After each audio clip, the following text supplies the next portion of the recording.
hasil dari pekerjaan kita itu kita lihat, walaupun di mulut tidak nampak senyumnya, tapi di hati nampak terangnya gitu.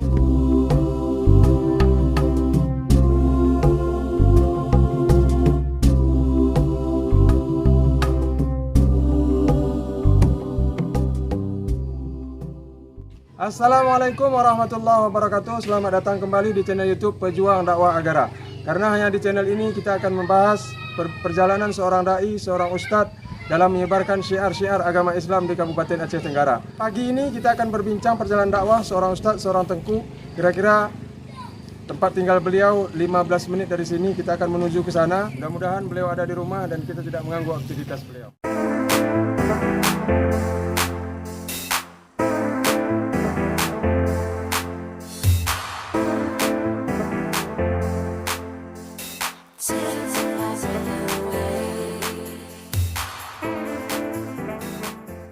Oke, selamat datang kembali di channel YouTube Pejuang Dakwah Agara. Sahabat Pejuang Dakwah Agara dimanapun Anda berada, kita sekarang sudah sampai di rumah Ustadz yang ingin kita ajak bincang perjalanan dakwah beliau.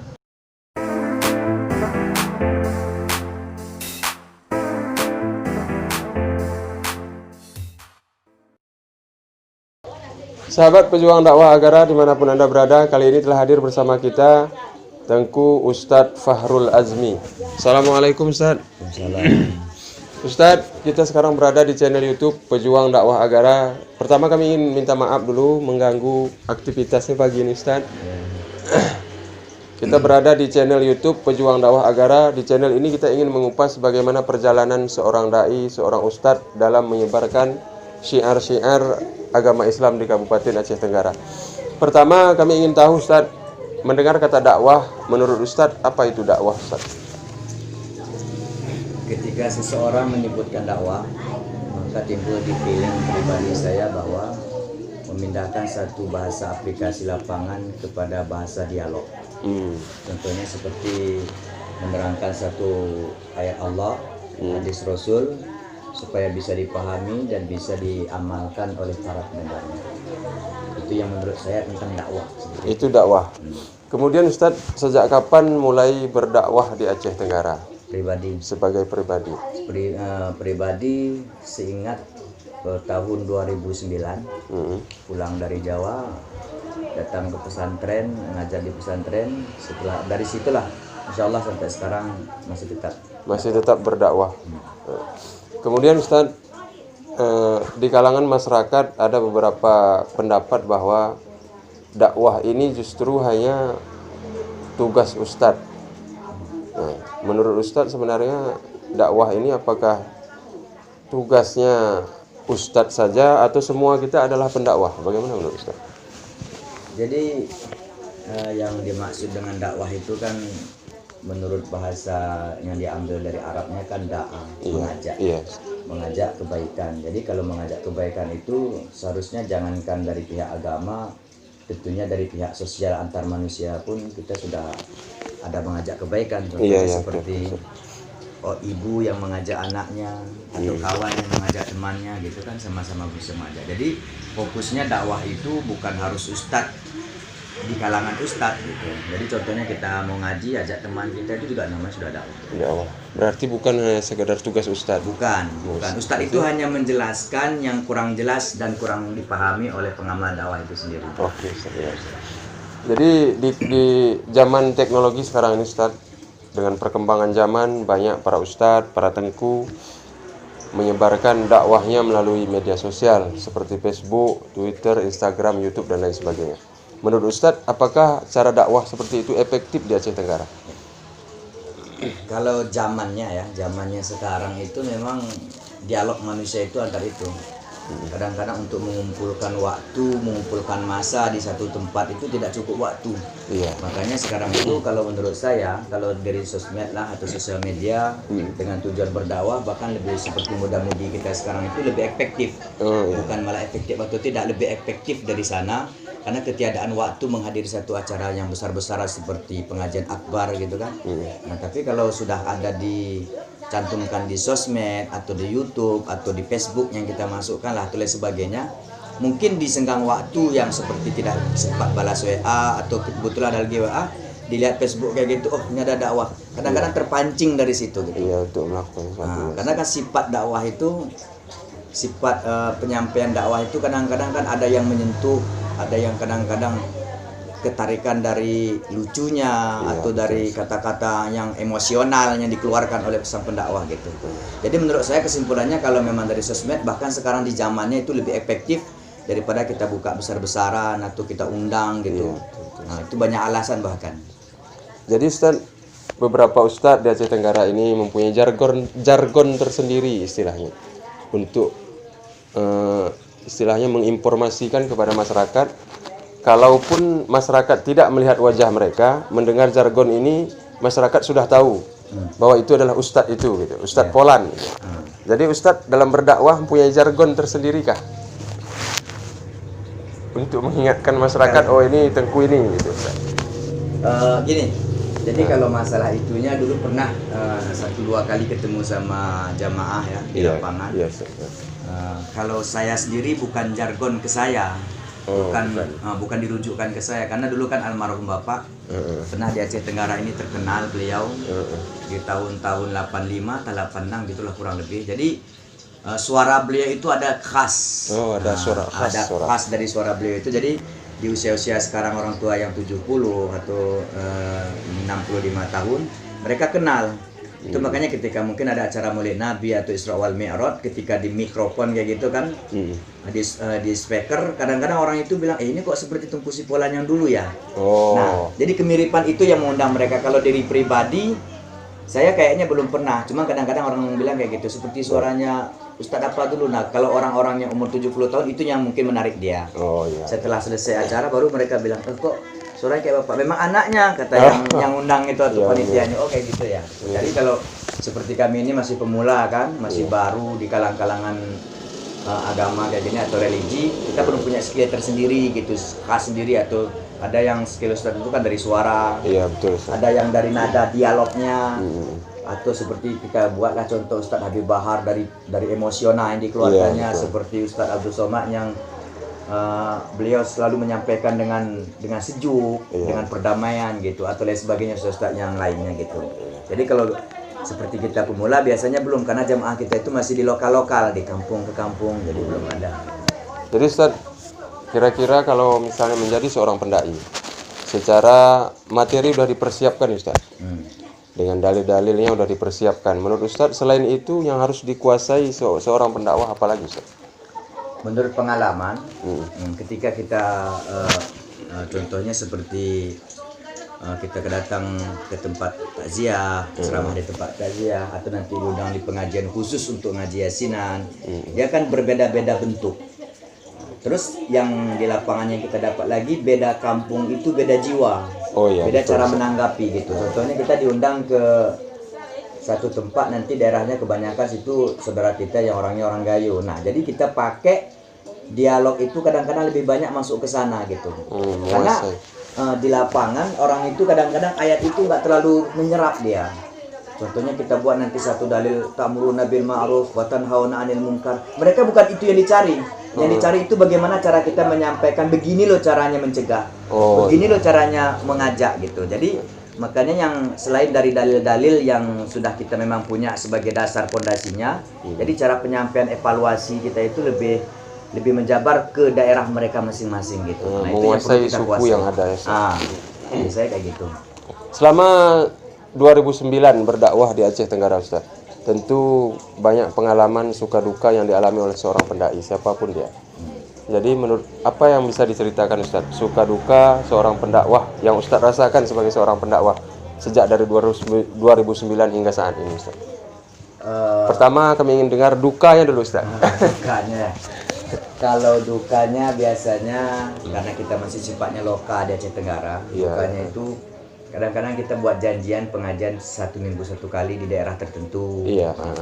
Jadi kadang-kadang dukanya seperti ini. Di Aceh Tenggara itu kan banyak hujan lokal. Iya betul. Hujan lokal itu di sini nanti nggak hujan, di daerah tempat kita pengajian hujan. Nah, biasanya di sini juga yang terkendala ketika hujan itu biasanya signal itu agak error dia. Iya betul. Dihubungin nggak ngangkat, nanti kita ragu takut jamaah menunggu, jadi kita berangkat. Ketika berangkat tengah jalan hujan. Nah, itu dukanya kayak gitu yang sering sekali terjadi. Nah, yang keduanya, yang kejadiannya di daerah kita nggak hujan, di tempat kita ngisi pengajian atau majelis taklim itu, nanti situ deras hujannya sehingga mereka nggak bisa datang ke tempat. Kita datang, nggak ada satu orang pun lagi yang datang. Iya, betul. Jadi ketika sampai situ kita, soalnya kita itu kurang, kok nggak ada yang bilang ya kalau sehari ini nggak ngaji gitu. Jadi kan sebenarnya ada kekecewaan yang sifatnya seperti itu, tapi kan kita kembali ke diri kita sendiri. Iya. Ini sifatnya menyampaikan kok seolah-olahnya kita itu ada kekecewaan, itu nggak bisa dikecewakan. Itu dukanya kayak gitu yang sering sekali terjadi. Iya, Kalau sukanya ya kita seperti bekerja ya, seperti kita dalam pekerjaan. Kalau hasil dari pekerjaan kita itu kita lihat, walaupun di mulut tidak nampak senyumnya, tapi di hati nampak terangnya gitu. Iya, betul. Jadi ketika kita mengajak seseorang dakwah, ini sukanya, ketika kita melihat perubahan dari pengamalan mereka, maka timbul kepuasan dalam diri.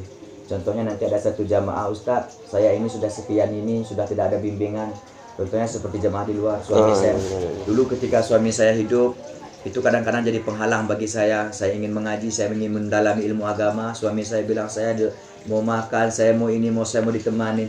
Ketika mereka galau lah bahasa sekarang itu, kalau mereka datang, alhamdulillah Ustaz, selama seminggu udah nggak ada lagi, selama mengaji ini saya tahu bagaimana itu sholat, bagaimana itu tata tertib kehidupan, bagaimana dialog dengan orang yang bukan muhrim. Nah, kepuasan itu tersendiri yang tersimpan sehingga kadang-kadang duka yang tadi itu hilang dari diri kita. Oh ya, itu suka yang luar biasa. Nah, itulah yang kepuasan seperti kita bekerja tadi lah, satu pekerjaan ketika kita melihat hasilnya, maka dari hasil itulah yang menutupi kesusahan keringat-keringat yang bercucuran dari hari-hari yang kemarin. Oh, itu dia, Ustaz. Itu sukanya kayak gitu. Jadi Ustaz,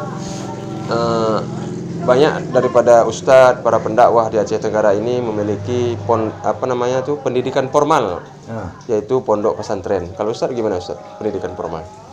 Menurut saya, untuk melawan zaman yang sekarang itu, memang kadang-kadang kan ada yang mengatakan informasi itu kalau formal itu biayanya terlalu mahal Ustadz. Itu makanya kami nggak sanggup. Ada bulanannya, ada nanti uang makannya, ada berbagai macam lah alasan orang tersebut. Cuman kalau kita lihat dari segi zaman sekarang, untuk melawan sifat yang umum itu, yang non formal kayak gitulah, karena terlalu bebasnya, susahnya untuk mengendalikan mereka, maka lebih baik bagi saya seperti pesantren tadi. Paling tidak minimal anak kita itu sholatnya bisa terjaga, walaupun kita biayanya lebih banyak, kita merogoh kantong daripada yang umum kayak gitu. Dan yang keduanya itu lebih mudah membentuk karakter seseorang itu di sana daripada di rumahnya sendiri. Salah satu contoh kita buat kayak gini. Di sini kita juga punya TPA pengajian anak-anak. Jadi kita bandingkan dengan anak pesantren yang sudah 24 jam di sana tinggal ya. Jadi kalau kita lihat yang di sini itu kan hanya 3 jam mungkin ngaji di sini, atau katakanlah yang ikro-ikro satu yang paling kecil paling cuma 1 jam. Ketika di sini kita bisa bentuk, jangan melawat. Iya, dia bilang iya. Tapi ketika pulang ke rumah nanti sudah nggak lihat lagi muka gurunya, dia berubah dengan karakternya sendiri. Kalau di pesantren yang formal kayak gitu, dia mondok di sana, dia nginep di sana, itu menurut saya lebih bisa dikontrol gitu daripada yang non formal kayak gitu. Ustadz juga mondok Ustadz? Insya Allah dulu mondok juga. Berapa tahun Ustadz? Seingat terakhir kalinya itu 9 tahun. 9 tahun mondok. 9 tahun, ngabdi dulu 1 tahun. Kalau boleh kami tahu Ustadz, pendakwah pertama kali, apakah dalam bentuk di mimbar, dalam khatib, atau ceramah hari besar Islam? Pertama kali Ustaz? Pertama kali dulu khotib Jumat. Khotib Jumat? Khotib Jumat dipakai.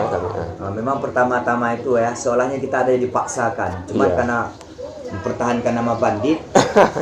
Karena di pondok pesantren itu tidak semua sama. Ada yang sifatnya dia dialog itu diperkuat seperti modern. Ada per minggu dia pidato, dia dapat teman-temannya. Jadi mental sudah terlatih. Sedangkan pesantren kita dulu nggak klasik. Klasik itu sifatnya kita itu hanya diam duduk di meja kita masing-masing, pegang kitab masing-masing. Guru hanya menerangkan. Jadi kebanyakan itu yang vokal itu gurunya, kita hanya diam, paling 1-2 kali bertanya, itu pun sudah agak ragu, takutnya nanti nggak ditanggapin. Nah itu makanya kita waktu itu pertama kali dakwah tuh kurang mental, jadi agak ragu, agak takut. Lebih-lebih lagi kalau kita tahu di bawah itu ada senior dulu tempat kita ngaji itu kadang-kadang hilang konteksnya mau kita sebutkan gitu. Tapi menurut saya memang sifat dakwah itu bukan sekedar bukan sekedar kita harus apa ya namanya, bukan cuma cukup ilmu, bukan cukup mental, tapi yang penting di situ kebiasaan kebiasaan dialog, sehingga walaupun karena kan sifat otak itu dia akan mencerna sesuai dengan sesuai dengan suasana hati. Iya betul. Kalau hati kita itu dia sudah seolahnya ditekan, maka fungsi otak kita juga nantinya akan tertutup. Iya begitu Ustaz ya. Seperti anak-anak, kenapa anak itu bisa cerdas, kenapa anak itu bisa bodoh? Coba kita lihat dulu di rumah, ada nggak ketertekanan masalah keluarga? Kadang-kadang kan dia berangkat sekolah, nanti lihat mamanya ayahnya sama ibunya mungkin atau mamanya mungkin lagi bertengkar. Jadi dia berangkat ke sekolah itu udah tertekan. Udah pasti ada ketertekan. Jadi satu pelajaran satu hari itu dia nggak akan masuk lagi. Yang dia pikirkan kayak mana sudah kisah mama saya tadi. Apakah dipukuli ayah saya, apakah kayak mana. Jadi itu aja yang ada. Itu makanya kalau kita sandarkan ke dakwah itu jangan ada ketertekanan untuk pemula. Jadi anggap itu sebagai hobi, sehingga dialog kita bisa dievaluasi, bisa lebih luas bahasa, kita buat banyak-banyak contoh. Selama berdakwah dari 2009 Ustaz, metode yang Ustaz pakai untuk berdakwah di tengah-tengah masyarakat yang multi daripada suku, ras, itu bagaimana Ustaz memahami ataupun menyampaikan dakwah? Metode apa yang Ustaz pakai? Menyampaikan dalam menyampaikan. Kalau contohnya adalah satu acara itu di sana ada suku kita Singkil, ada suku kita Gayo, ada suku kita Alas, ada Kadang Padang, Aceh, lain sebagainya, ada juga Jawa. Jadi yang kita bicarakan di sana cara penyampaian adalah kesatuan. Contohnya kita bahas itu tentang kenegaraan supaya tidak ada timbul rasa keasingan. Kalau kita bawa logat, karena di sini ada daerah Alas itu umumnya itu bahasanya ada lagam. Iya lagam. Kalau nanti bacaan atau bacaan hadis, bacaan Quran atau selawat kita pakai lagam sana, yang connect itu orang Alas. Iya betul. Orang Gayo sementara nanti iyalah dia suku Alas. Walaupun bahasa Indonesia tapi logatnya ke sana. Jadi kita pakai itu ya seperti nasionalisme lah. Kalau selawat pun pakai nanti lagunya yang seperti yang sudah beredar, yang sedang viral di YouTube yang kita pakai gitu. Jadi semua connect karena itu seperti nasionalis gitulah sifatnya gitu. Jadi tidak ada yang terasingi. Kalau menurut saya seperti itu. Oke Ustaz, terakhir Ustaz, pesan-pesannya buat sahabat pejuang dakwah Agara yang ada di rumah menyaksikan channel YouTube pejuang dakwah Agara. Oh, pesan-pesan terakhir. Iya Ustaz. Jadi permisa pejuang dakwah Agara, pertama-tamanya kita dukung beliau ini yang sudah meluangkan waktu, yang sudah meluangkan usaha segalanya. Tujuan beliau itu sebenarnya walaupun beliau tidak menyebutkan, namun tujuan beliau itu adalah membangkitkan di akhir-akhir zaman ini supaya semangat muda-mudi kita untuk arahnya ke sana. Yang keduanya kita doakan tentunya ada kesehatan, baik baik beliau ini ataupun editing beliau atau kru beliau yang berperan di sini yang menghabiskan waktu beliau untuk urusan ini demi kemajuan kita. Tentunya dengan cara pertama di subscribe, like, komen dan share kepada teman-teman kita yang lain. Karena hidup itu ada dua. Kalau tidak kita gunakan untuk kebaikan, sudah pasti dia harus untuk keburukan. Kalau tidak untuk keburukan, pasti kebaikan. Oleh sebab itu, tidak salah kita melihat channel-channel yang lain seperti lagu, seperti lucon-lucon, atau apapun itu TikTok. Tapi bagi saya, gunakanlah sebagian waktu kita mampir ke channel Pejuang Dakwah Agara, Pejuang Dakwah Agara ini dengan tujuan untuk menimba ilmu, pengetahuan, untuk anak-anak keturunan kita, untuk dan lain sebagainya, dengan tujuan adalah supaya nanti kita ada sedikit seperti yang direview oleh beliau ini, ada keturunan kita yang arahnya ke sana. Dan selanjutnya lagi bagi pejuang yang selalu mantengin pejuang dakwah Agara, khususnya di Aceh Tenggara inilah, jadi umumnya kepada seluruh rakyat Indonesia, dukung channel ini. Dengan cara dukung channel ini nanti di-sharekan, di sana ada lonceng gitu ya, diklik lonceng supaya apapun yang terupdate nanti kita jangan ketinggalan informasi selanjutnya. Dan kita doakan nanti konteksnya bukan seperti ini aja. Kita doakan untuk evaluasi lebih banyak lagi, nanti usaha lebih banyak, modal lebih banyak, rezeki kita evaluasikan lagi. Nanti urusan agama beliau bisa meng-live-kan gitu. Nah, begitulah kurang lebih himbauan saya ataupun doa saya kepada permisa yang selalu mantengin, yang selalu melihat pelanggan setia daripada channel YouTube Pejuang Dakwah Agara. Channel YouTube Pejuang Dakwah Agara. Oke Ustaz, terima kasih telah bisa hadir dan berbincang bersama kami di channel YouTube Pejuang Dakwah Agara. Mudah-mudahan sehat terus dalam lindungan Allah, terus berjuang dalam berdakwahnya, sehingga masyarakat tahu bagaimana pengamalan dalam agama Islam ini. Amin. Pemirsa Pejuang Dakwah Agara dimanapun Anda berada, seperti yang dikatakan Ustadz tadi bahwa hidup ini hanya dua. Bahwa kalau kita tidak gunakan untuk keburukan, pasti kita gunakan untuk kebaikan. Begitu juga sebaliknya, kalau kita tidak menggunakan untuk kebaikan, pasti dia terbuang untuk keburukan. Demikian, Assalamualaikum warahmatullahi wabarakatuh. Waalaikumsalam.